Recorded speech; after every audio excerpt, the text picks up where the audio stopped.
ஒரு தடவை பார்க்கலாம் அப்படிங்கிறாரு. இப்ப நான் பதிலுக்கு கேட்டேன்னா அது ஒரு தடவை பார்த்தா 100 நாள் ஓடிச்சா? 86 ரிலீஸ் ஆகுது. உங்களுக்கு அந்த சீன் ஞாபகம் இருக்கும்னு நினைக்கிறேன். வேற இந்த காஃபி ஷாப்ல ஸ்டூடெண்ட்ஸ் எல்லாம் மீட் பண்ணும்போது த்ரிஷா வந்து அதை பாசிட்டிவா முடிஞ்ச மாதிரி இமேஜின் பண்ணி சொல்லுவாங்க.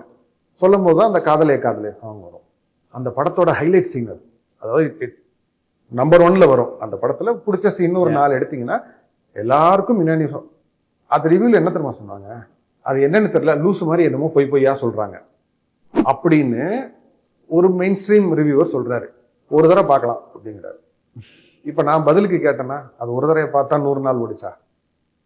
அது ஏதோ லூசு மாதிரி பேசுறாங்கன்னாங்க. என்ன பேச்சு இதெல்லாம்? இதை விட ரொம்ப மோசமான, ரொம்ப அன்சிவிலைஸ்டான சில கமெண்ட் எல்லாம் பார்த்தேன்.